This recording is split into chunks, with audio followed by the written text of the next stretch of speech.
all, everybody give a round of applause for Cinema Wasteland 21 and Ken and Pam Kitsch.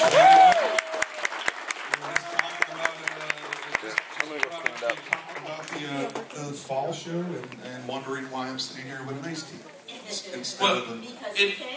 Now it is Cinema Wasteland 21, so now finally drinking is permitted. Previously, you know, we weren't of age.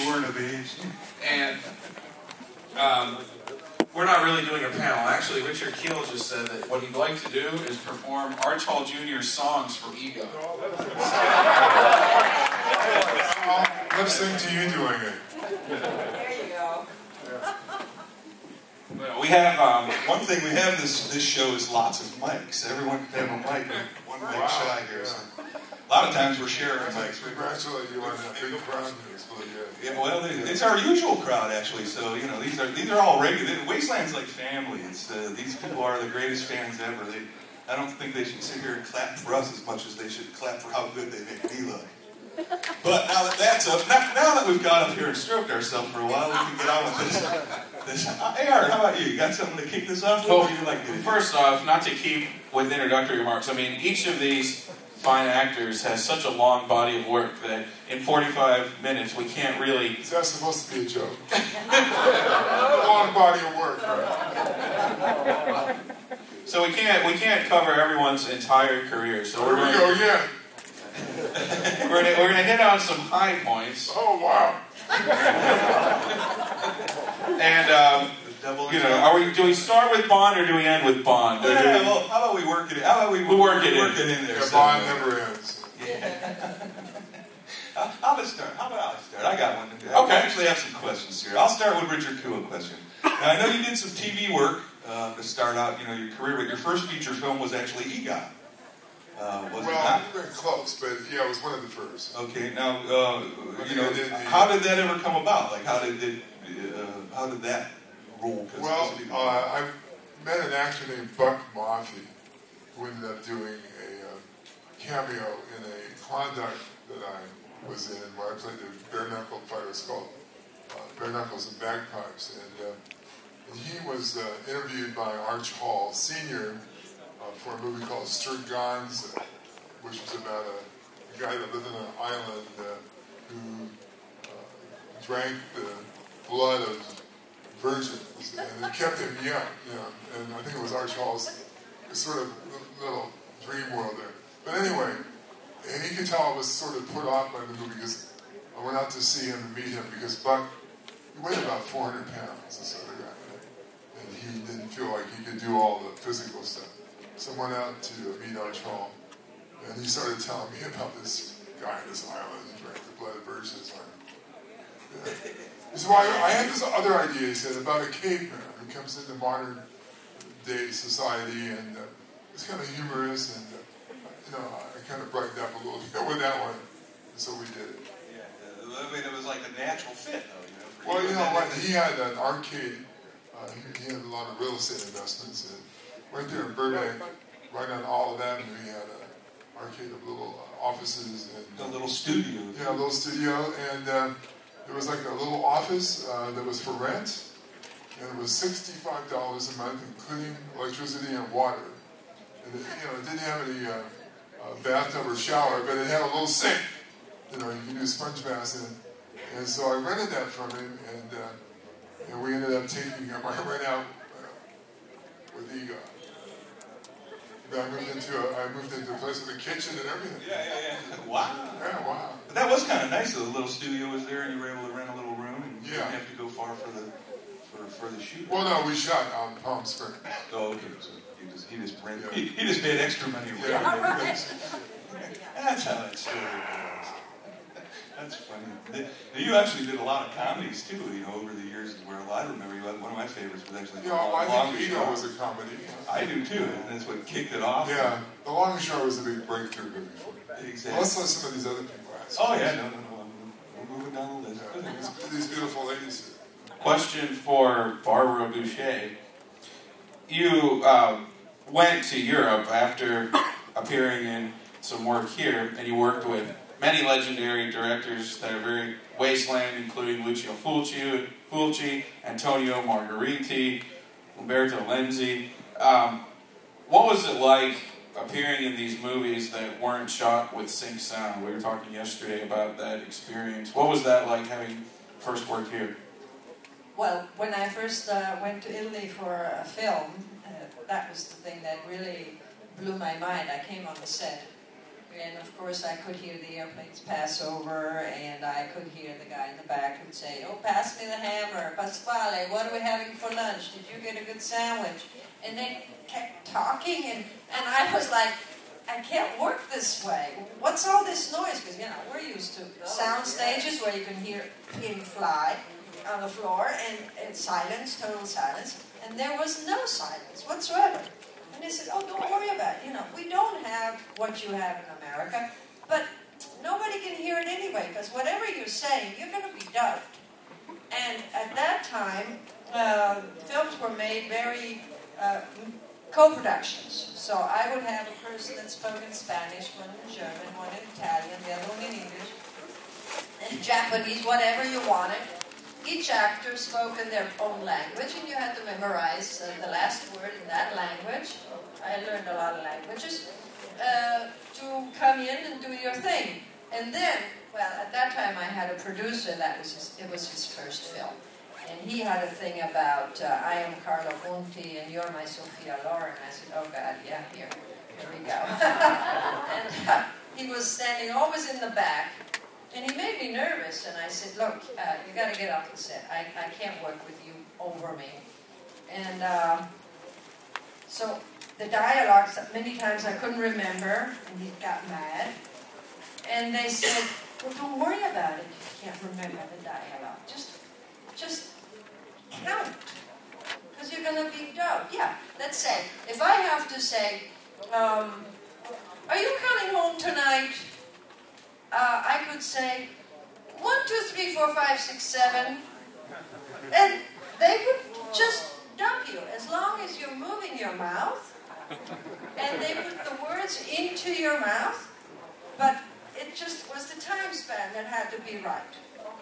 You might change the story 10 times before you're done. And that was the weirdest thing. And in fact, I would be dubbed in different, what do you call it? You know, from the north, from the south, from the middle of Italy. I would have a different voice in every film until I learned the Italian, and I started dubbing myself. But that was my experience, and it was weird.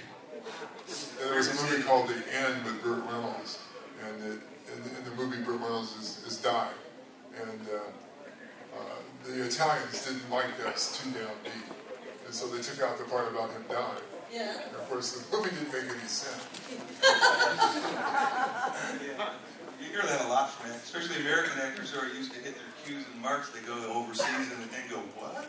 I was on set with 5 guys from 5 different, they spoke 5 different languages. Well, I did a spaghetti Star Wars movie called The Humanoid, and Aldo Lotto directed it, and Aldo Lotto. yeah, and it was supposed to be direct sound because they had a contract with American International Picture, the famous AIP, to distribute it, and of course they could do direct sound. They don't know how to do direct sound. They don't have the studio. And well, all the carpenters and people just keep working and banging their hammers. But I'll say, so anyway, AIP was having financial problems at the time, and there was their excuse not to pick up and give them money was it wasn't done the way they were contracted to do. But my fine memories with Italy was having lunch with Aldo Lotto, and watching the time, and we're it's like an hour and 20 minutes already, and we haven't even got our dessert, and Aldo says, "Richard, don't worry, we cannot start without me." They say that's a lot of different. Like here in America, they say you get catering, you go eat, and you get back on the set. And in Italy, they're like, let's go. Or not even Italy, but a lot of overseas, it's like, nah, take a break, have a glass of wine, maybe a nap. We'll come and do it this afternoon. So I hear that a lot too from people.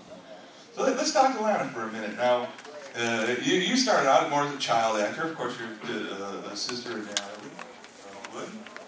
And did you get into acting Because of your sister, or was it something that you said, wow, this is like fun, I'm going to do it, you know, myself? At the age of 8, I said wow over nothing. You're 8 years old, and someone says to you, this is what you're doing, stand here, learn these lines, this is what you're doing, you do it.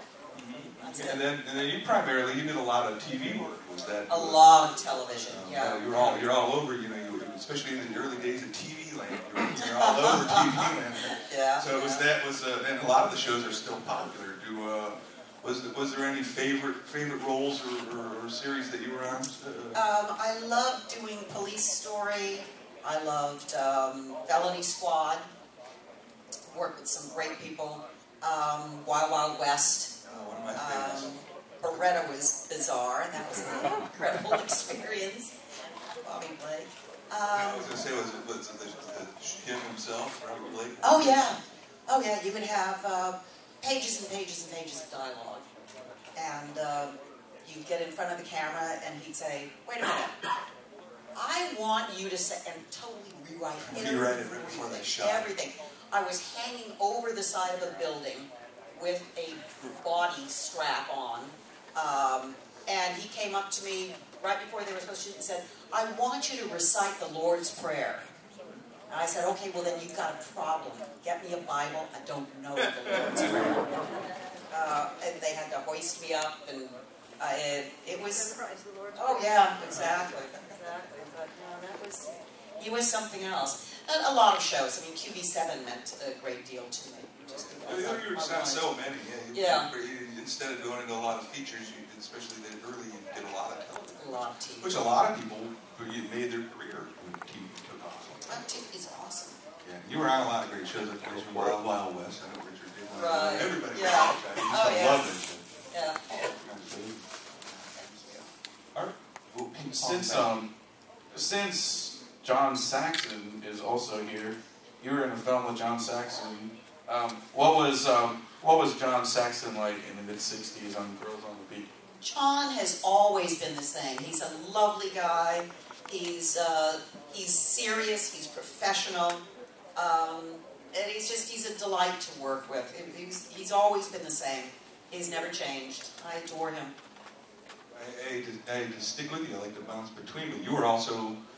We were talking about our October show, and Reb Brown's coming in. Oh, yeah! You actually worked on one of the Captain America movies in the 70s. I did. I was the bad guy. And along with Christopher Lee. Right. Now, it's not Reb Brown I really wanted to ask you about, but how was it like working with Christopher Lee? He's like the last of the horror icons. Oh, I know. Available now. Is he the gentleman that he's always was? Absolutely. I had more exchange with Reb. Yeah. Only because he is easier to mess with, so it's... He's going to actually do pretty good. Yeah. And I know his career, he kind of quit and went behind the scenes for years. Right, yeah. While Lana was mentioning some of her television work, Barbara has a Tarzan memory she would like to share. Yeah, I thought that was rather a fun thing.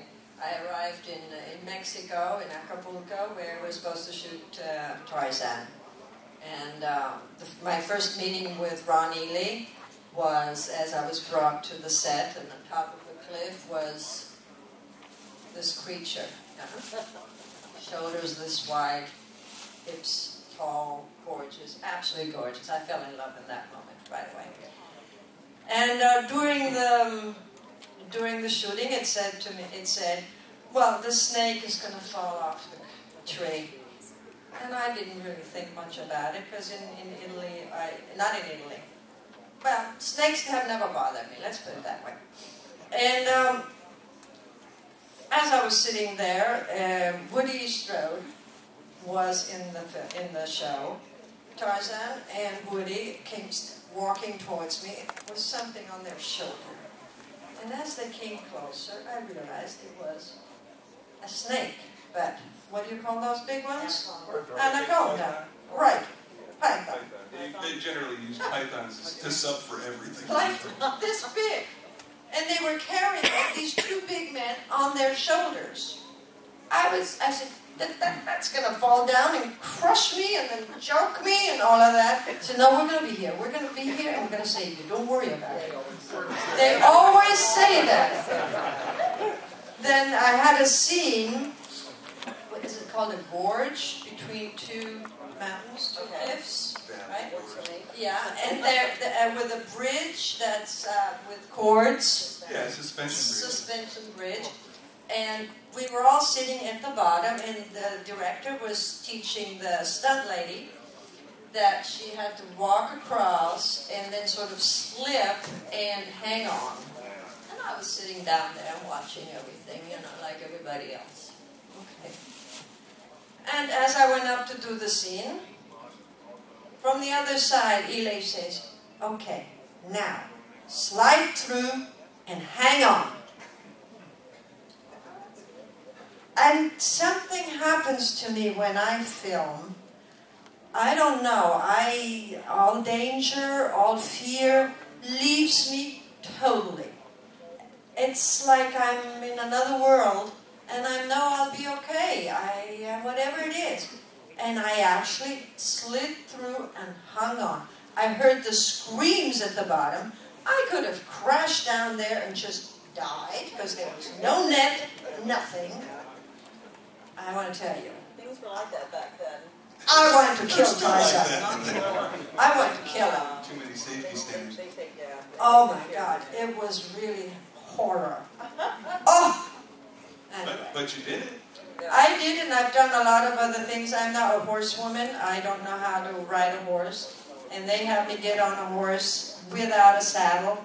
And they just said, hang on to the mane and keep your legs tight and, just go. Oh, yeah, okay. Slap the horse on the butt. And that horse took off across the desert like nobody's business. And I'm like, help, help, help, help, help. And then somebody came riding up from the side, stopped the horse, and they got their seat.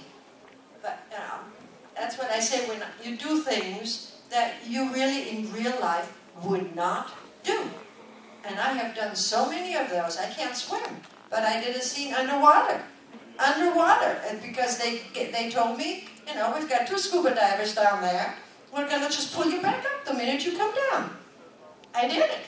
I actually did a scene with the lady in the red killed 7 times. They put me in a bunker there's all these holes around it. The water has to come out. And with the water came a bunch of rats. That? I mean, if I didn't die that day, I don't know. I think now I can do anything. I'm afraid of snakes. You're afraid of snakes? I don't like snakes. I have to say, my kids always brought snakes home. And, they'd say, hey, Mom, hang on to that while I'm getting them something to eat or whatever. And they twist it around my leg and all of that. I guess snakes don't bother me. When they got to be furniture and we ignored them, we gave them to a guy who carries them to schools and shows them to kids' houses. Yeah. It was like, Bob, you take these. We got anything else? Well, maybe while we're on television, less perilous but equally iconic, Richard, would be I Dream of Jeannie. And what was the I Dream of Jeannie experience like? Well, I played Jeannie's old boyfriend, Ollie. And she brings me from the past to the present to make Tony jealous. And, what I remember most about it was that she was very, very pregnant. She was like about 7.5 months pregnant. And they had, sort of veils covering her up. And she was in really good shape. So you really couldn't see it that much. But I had to carry her. I lift her up and carry her. And her husband, Michael, and Sarah was on the set. And I didn't know she was pregnant until they told me. If they wouldn't have told me, it would have been fine. But then they said, she's 7.5 months pregnant, Richard, so be very, very careful. Don't drop her. And, Now you're more nervous. So that night I could hardly sleep, worrying about dropping Barbara Eden. She was such a beautiful lady. I remember seeing her in the TV series before that. I'm trying to remember the name of it, but she was absolutely gorgeous. And anyway, I do remember in that show that I've got Tony, I'm torturing him with like a red-hot poker thing. And she catches me doing this and turns me into a little guy about this big. So, but I did all this kind of shows at Gilligan's Island and For Wild Wild West, and The Man from U.N.C.L.E., and Honey West, The Monroes, all kinds of TV. They're just so very popular in the 60s and 70s. Yeah, that's what I say. Yeah. Well, it's a great way to learn because stuff that you do in 3 days and 5 days in television, you end up doing it 3 or 5 weeks, and a movie is much more relaxed. So once if you can do TV, if you can do soaps, that's even faster. I was doing Land of the Lost. We did 3 of them in like 6 days, or 5 days. And the kid that was on that was the star, he was doing that at night, and doing soap. Wesley Ewer, he was doing Days of Our Lives in the daytime. He had to learn all this dialogue. I couldn't keep up with it. 3 shows in 5 days. Wow. It's always amazing how fast they do. Oh, yeah. Yeah. What do you think? Maybe we should talk a little bit of Bond right now. Ball. So, James Ball. Yeah, Bond. We'll go back to land. We'll start. How did you land the role of Perilous in Diamonds Are Forever? I got a phone call asking me to that there was an interest in my being in Diamonds Are Forever, and to come and meet Cubby Broccoli. And Tom Mankiewicz was there, who's a friend of mine, so I felt very comfortable. And he called me and he said, "Can you please look tall?" And I said, "Yeah, that's going to be a good feat." But so short, yeah, exactly, short, hot pants, which was in style then, and big high heels, and I don't know. I went, I chatted with them. I didn't read or anything. I left, I think, a couple of days later to do another film, and I received a call from my agent saying that they really liked me, and would I consider playing the role of Plenty O'Toole? I said, absolutely. And that was it. I went to work. I was, of course, there was the Sean Connery Bond film, one of my favorite Bonds. Yes. What was he like? Sean was wonderful. Sean's terrific. I knew Sean before I went to work on Diamonds. We had a mutual friend. I ended up having dinner at his house in England when he was married to Diane Cilento. So I knew Sean, so I felt very comfortable when I got there, which was good because I arrived and I'd been traveling with 2 cats, and they were in a carrier that I took on board the plane, and one of them started fussing, and I stuck my finger in the little air hole and was trying to scratch him, and I got my finger stuck. And I arrived at the hotel with a finger stuck in a cat. Yes, exactly. So they went to get butter and things, which was great. And that's when Sean decided to walk through the lobby, and they also announced to me, they said, "I'm sorry, but your room is not ready." And Sean said, "Oh, no. I said, "Yes." He goes, "Put her in mine." So he took care of me immediately. So I went and used his suite. He was off the set, and it was lovely. It was lovely. Sean, as long as Sean can go play golf every day, he's a happy camper. I had to make sure. I'm sure Richard knows that about Sean. I've never actually met him. I did a movie with You're his son. joking! His son, I think, Jason. Yes. Oh my goodness! Wow. I always loved Roger Moore. Roger. I'm sorry, Moore. Was it? No, I'm sorry, it doesn't ring a bell. I grew up with Sean Connery. As well. Ball and Goldfinger and Dr. I adore Roger. He's a very sweet man. I know Roger. And Louisa, when he was married he was to Louisa. very kind to me and Lovely guy. allowed Jaws to steal scenes and be fun. As a matter of fact, I was asked at the world premiere if I had seen all the Bonds, and I said, I think so. And this guy said, well, who do you think makes the best Bond? Because I'd grown up with Dr. Goldfinger, and here I'm working with Spy Lemony with Roger Moore, and he was like a real nice guy. I really liked him come on and really let me shine. And so I was sort of betwixt and between. Right. Damned if I do, damned if I don't, because I really like Sean Connery's bars as well. So it kind of came to me what to say. And I said, I kind of go for George Lazenby. I was always a Connery guy because they were the first ones. But like my sister, here she was always a Roger Moore guy. So even within the own family, everyone has their favorite Bonds. Who you grew up with, I think. And, it's like same thing with Tarzan. Exactly. No, not for me. I think it had to do with the character of who James Bond is or was supposed to be, because I quite honestly, as I say, I adore Roger. He's a very dear man. I thought he was a dreadful James Bond, and I told him that, so I'm not telling stories out of it. I haven't liked anyone as James Bond until Daniel Craig. I actually like Daniel Craig too. Phenomenal! That's James Bond. Yeah, when they kept shifting him every movie or two, you couldn't get a... Like when Connery did Bond, he did him repeatedly. He was Bond for a while. When Roger Moore did him, he did him for 15 years or 20 years. He did more than anybody else. Yeah, but he became Bond. And then when then you got this guy for a movie, this guy for 2 movies. This guy, and it's like Moonraker set all the records financially. He held them until Pierce Brosnan had GoldenEye. Right, which was a good film, but he didn't Bond as well. Right. Now, when you go back to Spy Who Loved Me, was the Jaws character? He wasn't.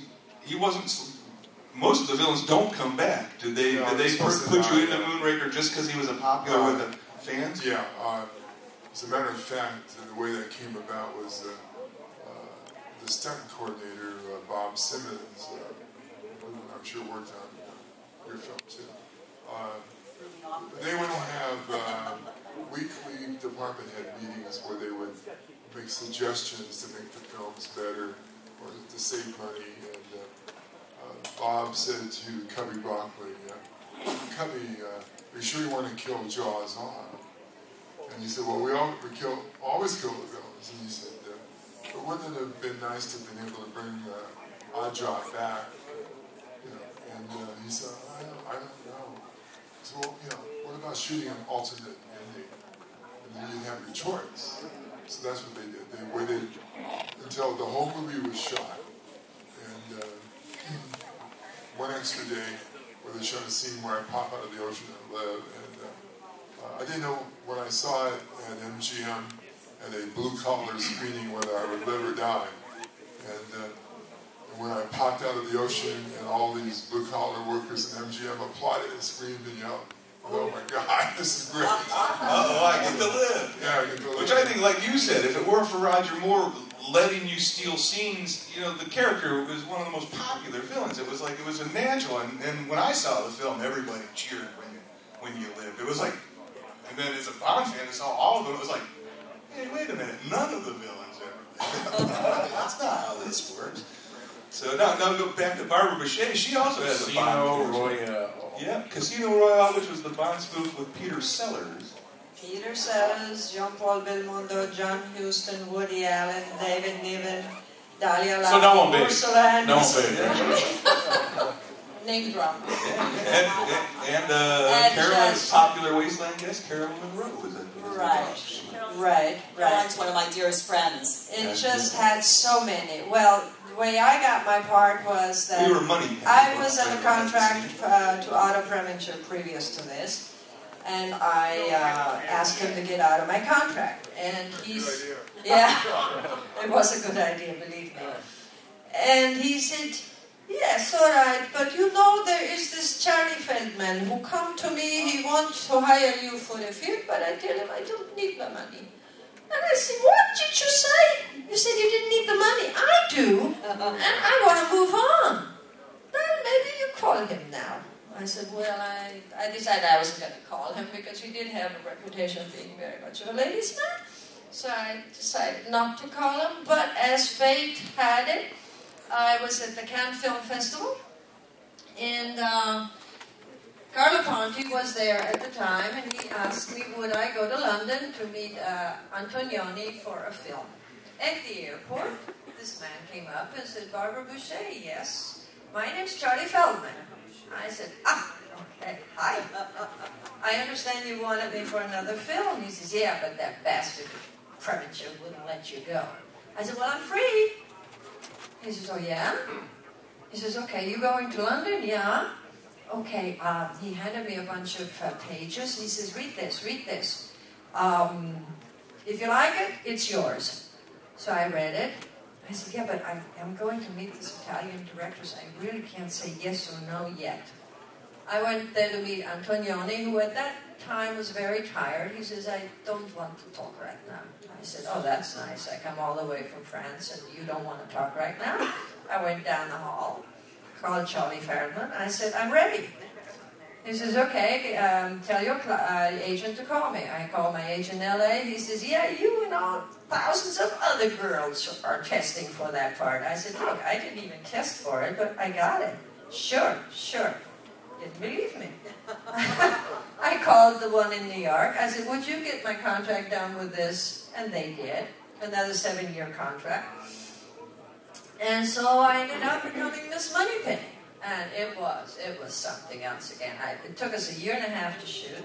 What was it like working with Peter Sellers? I didn't work with Peter. No, thank God. Forever since I... No.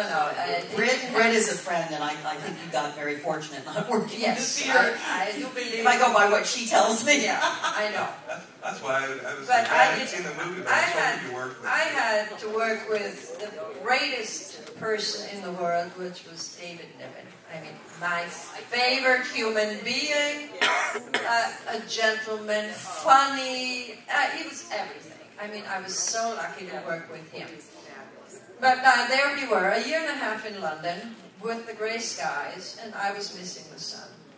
So I said, you know, Dad, I miss the sun. Lucky you get to go to Capfera, where you have your house, every weekend, and I'm stuck here. He says, that's easy. You just get on the same plane as I do, and you book the same flight as I do coming back. If the plane crashes, well, you know, I'm on it. They're not going to need you anyhow, so whatever. Just do that. And that's what I did. But stupid me, in Capfera, I got this raise, and I got sunburned.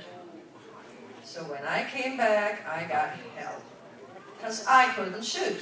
Because my scenes didn't match. Because I was a different color.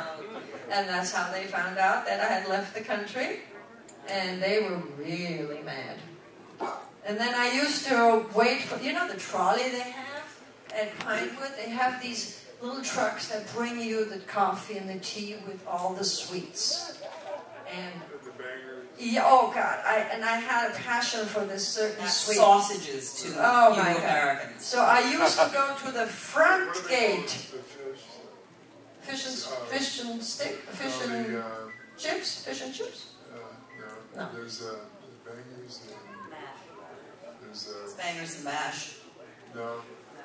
No. Like Can't think of it.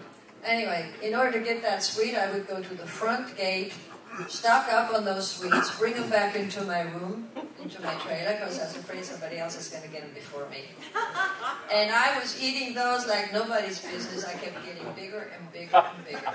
And therefore, I'm wearing a dress that starts here, because I had gotten fat. But on top of that, one day, eating one of those sweets, I felt something in my mouth. And, oh yeah, right. And I ate my tooth. I had a cap, and I ate it. And so, we had to stop again until a dentist came and made another cap for me. That cost them a few problems, I have to say. Fortunately, you had enough scenes in the can where they couldn't replace you. Oh, they could not replace me. I have a wonderful David Niven story that I'll try to keep really short, but it is so typical of David. I'm sure Barbara will appreciate it. Is his home in Capfera. I lived out there for quite a number of years. And David had a backyard that overlooked the ocean and a walkway, and that's where he kept his little speedboat and things. And his wife, Yordis, was just out of the shower and had her hair toweled and everything, was walking through the kitchen, and she saw a strange man in their backyard setting up boxes and things, carrying things, and absolutely panicked, said David. David went racing out there and said, "How dare you, this is private property, and you frightened my wife, and you need to leave," and was very upset, and Yortis was very upset, so the man left. Several days later, knock on David's front door. He goes to the door and hears this man again. And he said, you know, "What is it you want?" He said, "Well, I felt so badly that I frightened your wife." He said, "I wanted to make amends." He said, "I'm an artist, and I just wanted to give you a little painting." He said, "I was only trying to set up to do some painting. I didn't realize I had wandered onto private property, but I, you know, apologize. And here, by the way, my name is Mark Chagall." David still, he kept that painting forever, but he was very chagrined, putting it mildly. Yeah. Funny. Yeah. Got to go back to bounce around with our cast too, not necessarily since we've gotten straight away from Bond.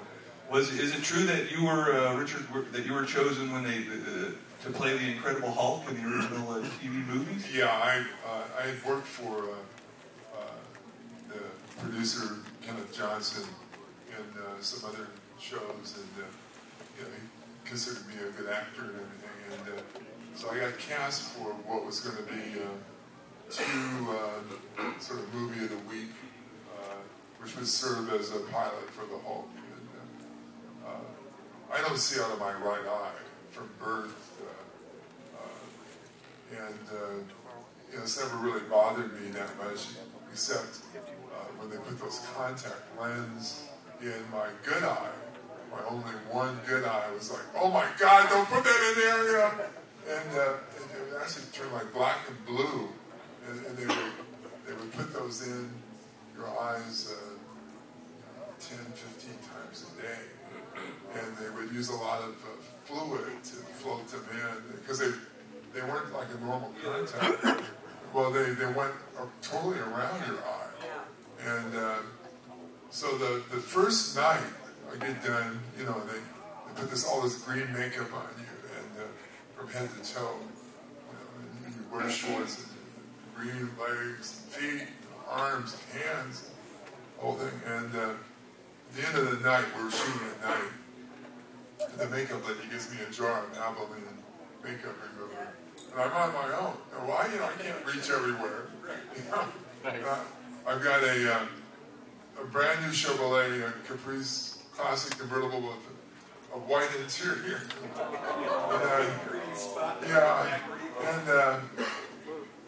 So not only that, do I get home and I take a bath, and the bathtub is green and the sheets are green.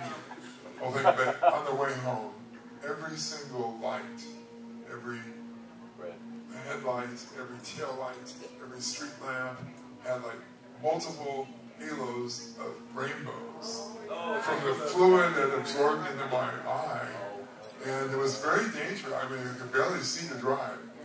And so you know, the next day I said, "Guys, you know, I'm going to have somebody drive me home at the end of the day."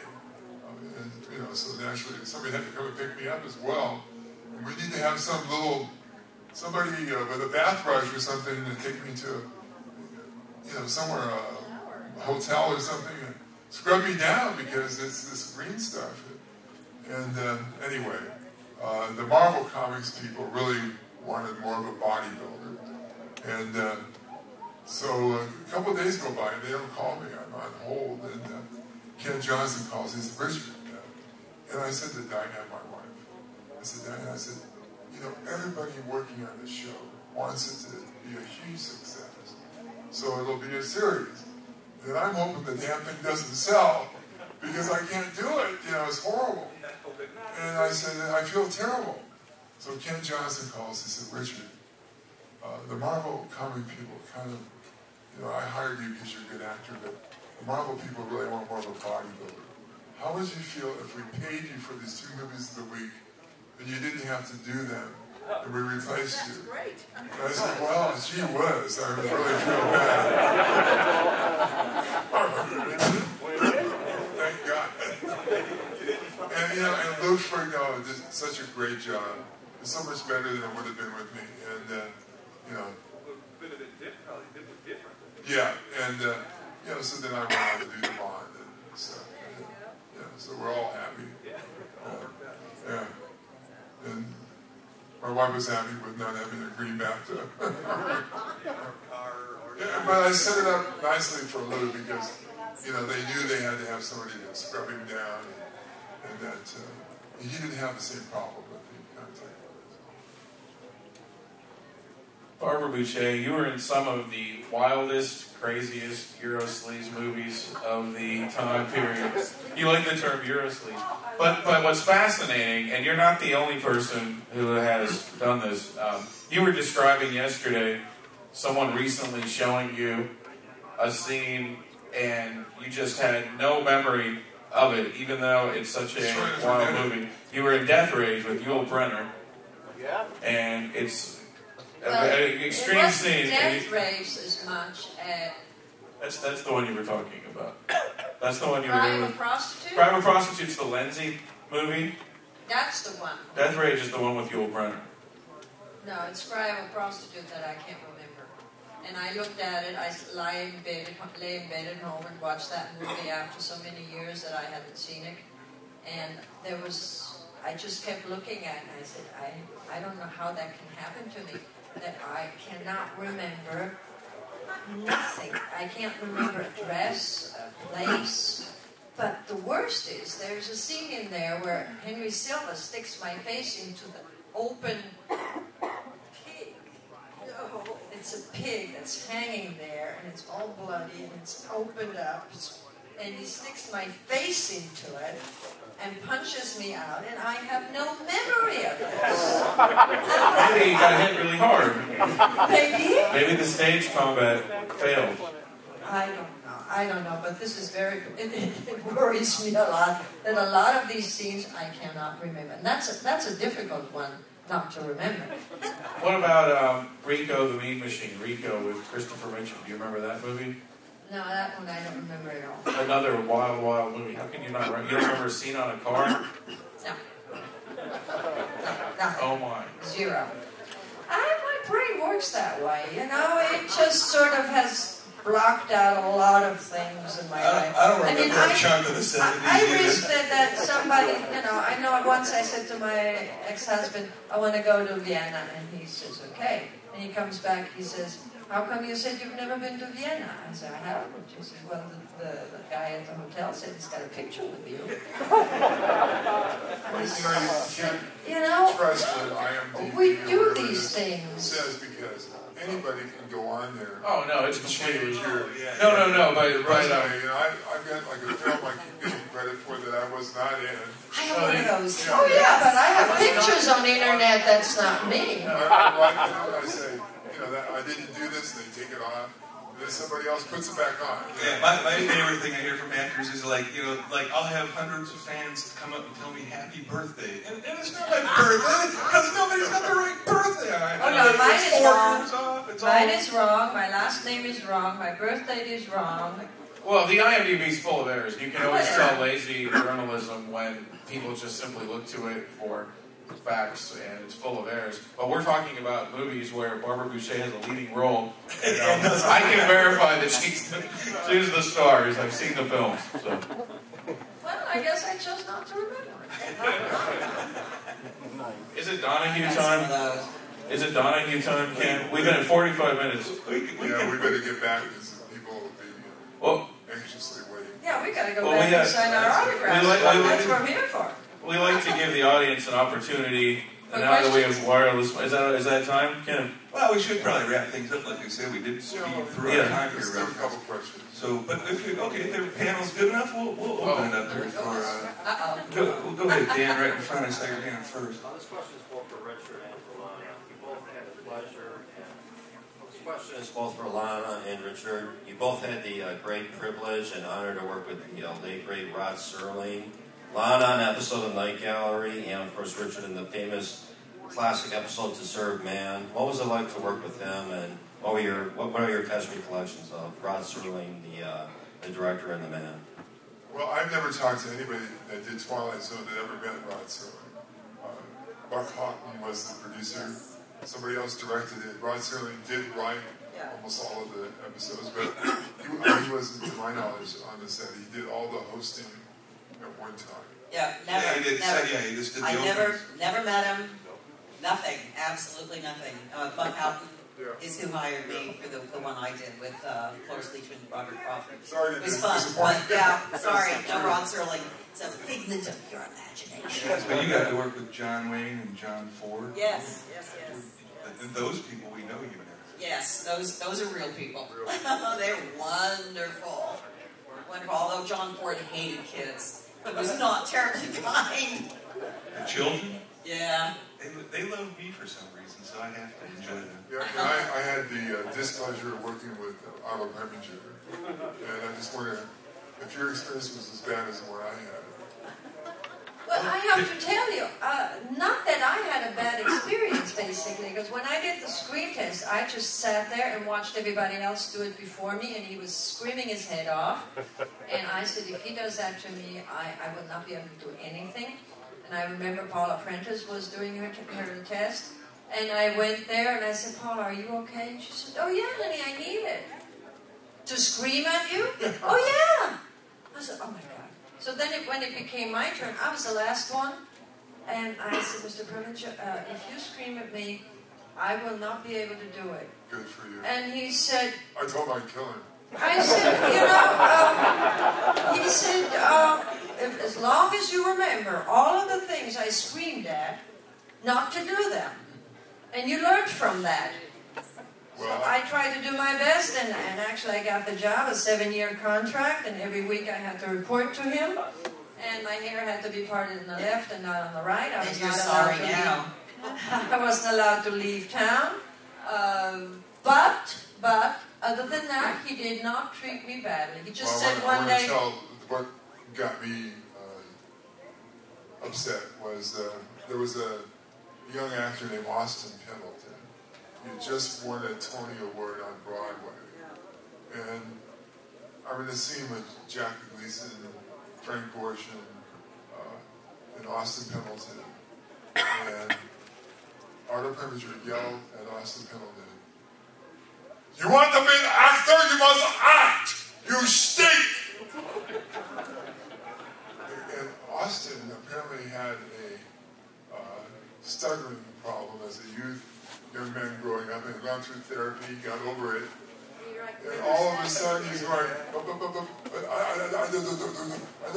don't understand. The motivation, Jackie Gleason, the motivation kid is think down and get out of here. Jackie Gleason couldn't stand it. It's horrible. Well, I know he had a very bad reputation. I know that. But with me, I have to say, I got the better side of him because I speak German. He was Austrian. So therefore, he calmed down a bit. And when I did go to New York, he screamed at first saying, what are you doing here? Because you're not supposed to leave Los Angeles. And I said, oh no, I want to get out of this contract. I want to get out, please. And he let me out, whereas Paula Prentice had to pay for the whole contract of 7 years in order to get out. He didn't make me pay, so I was lucky. Yeah. Right. So you got the mic in your hand. Why don't you wrap up? Make it a good one. This Bolano. Is there a contract or something for like? Your mic? How about your mic? Okay. When you did Wild Wild West, was it a deal that you had to get short women to work with Robert Conrad? Thanks so much for pointing that out. No. I did 4 I of think them, it just, so. yeah, it just worked out that way. No, I love doing that show. That show was really fun to do. Great group of guys. Great crew, don't you think, Richard? I thought they were fabulous. I got a kick out of Robert because he was very serious, and Oh, yes. we talked a lot, and he said, I said, if this goes for 2 years, 2 seasons, it'll make me $1 million. And he said, when I did Hawaiian Eye, he said, they only paid scale, which was $315 a week. Back then, yeah. And but he said, I got $500. I didn't realize that bought out all my residuals. the extra $185. And he said, when it came time, I got like tens of thousands of fan letters. And I took them to the publicity department. I said, how do we handle this? They said, handle it. You handle it. You know, and he said, if I would have, by the time they took out the income tax and the agent and the publicity and the manager, you know, and he said, I couldn't afford to send out photos. And I got a kick out of reading the trades one day. Robert Conrad signed to do Bob Out Black Sheep. Oh, yeah. $600,000 in episode. Yeah, good. Yeah. That's a manager. That's a manager. Yeah, you don't always know what it is you're making. I was under contract, I was a 7-year contract to Fox Studios when I was doing the series Peyton Place. Did another show called The Long Hot Summer before that, but we only went 13 episodes, and they were like, uh-oh, we've got her under contract, what do we do with her? Stick her in Peyton Place. So they loan me out constantly on stuff, and I have no idea what the heck I made. It's bizarre. They make the money. Yes, they make the studio makes the money. You have your weekly check, and that may be $300, and they $3,000. I did the Monkees, and those guys had like 4 songs at that time in the top 100 of all time, and they were making that same kind of just a little bit of money, and having to do concerts and records and the whole thing. Well, when they wanted to write their own music, then Don Kirshner left the show. It went down. Well, you're right. You know, the producers made enough money in 2 years to be rich for the rest of their lives. Well, Don Kirshner was actually, when you think about it, he was. I don't mean to get off on a tangent. He was a musical genius at the time. He knew what people wanted in pop music, and they didn't want to. Right, they refused to record the song Yummy, Yummy, Yummy, so he made up a band called the Archies, and it became a #1 hit. You still hear it on all these radio today. That's how the cookie crumbles. Well, and that was before people like Friends, who all got together, you know, and they ended up paying them, $1 million a piece. You know, I think they could have kind of been a little more generous with the Monkees than they were. You know, oh yeah, a lot of you get stuck in them contracts, you know, and they look at you going, well, you were nobody before we put you on here, and it's like, I feel like nobody now, and I'm the star of my own show, so and sometimes that's how it goes. Well, ladies and gentlemen, it was a fast hour. I would like you please give a hand to our guests. They will be at the Perilous until 7 o'clock tonight, so please stop by and feel free to talk there. I'll pick yourself up a photo. Thanks again. You guys are great.